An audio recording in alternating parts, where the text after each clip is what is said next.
Bonjour à tous, c'est Léo, bienvenue, et cette petite capsule pour vous signifier que dès ce dimanche, je me lance officiellement dans l'aventure des vidéos bien-être. Alors au programme, j'y relierai l'art, la musique, les sports et le développement personnel.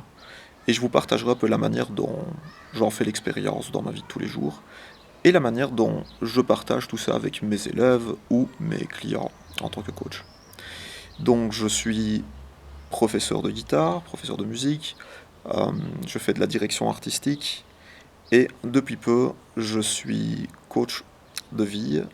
Les domaines dans lesquels je me suis spécialisé sont la gestion du stress, la communication et les stratégies d'apprentissage qui mènent à la maîtrise. Pour la suite, ce dimanche donc, je vous proposerai comme premier outil la visualisation.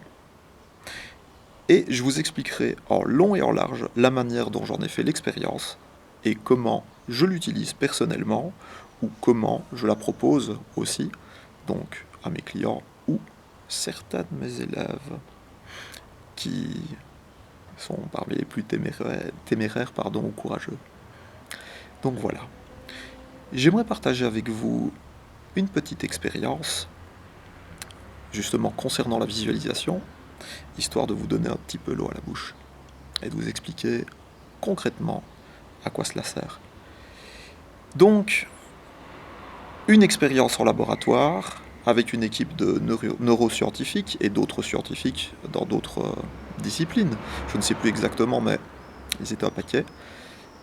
Et on a demandé à un groupe de personnes, que l'on a divisé en plusieurs groupes, de suivre des cours de piano, donc des non-musiciens, suivant des cours de piano, 5 jours d'affilée pendant 2 heures. Le premier groupe, on leur a demandé de venir, de s'installer, de suivre les leçons traditionnellement, donc voilà, rien de bien spécial. Le deuxième groupe, on leur a demandé de venir, de s'installer et de faire un peu ce qu'ils voulaient, voilà, sans coach, sans professeur. Le troisième groupe, on leur a dit ne venez même pas, ça ne sert à rien.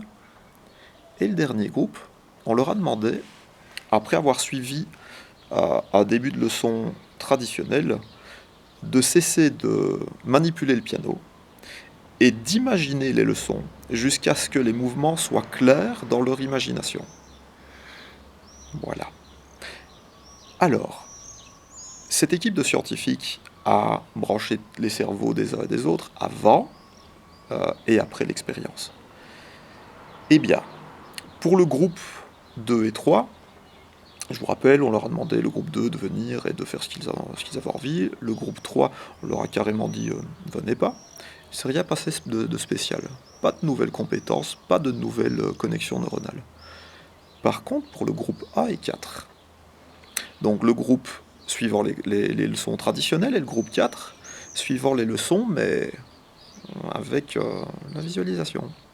Donc uniquement par l'imaginaire, mais d'une manière très spécifique et je vous expliquerai ce dimanche. Savez-vous ce qui s'est passé? Savez-vous ce que cette expérience a révélé?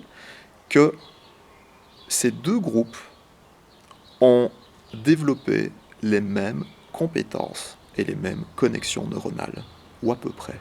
Donc le groupe A qui a suivi les leçons traditionnellement et le groupe 4 qui a suivi les leçons sans manipuler le piano ont fini par être capables d'arriver au même résultat. C'est quand même extraordinaire, non? Eh bien, ce dimanche, si cela vous intéresse, je vous explique comment ça marche, en tout cas pour moi, et j'espère vous permettre d'utiliser cet outil que je trouve magique dans vos vies de tous les jours, au boulot et dans tout ce qui vous intéresse de toute façon. Où que vous soyez, je vous souhaite le meilleur et je vous dis à très bientôt. Bye.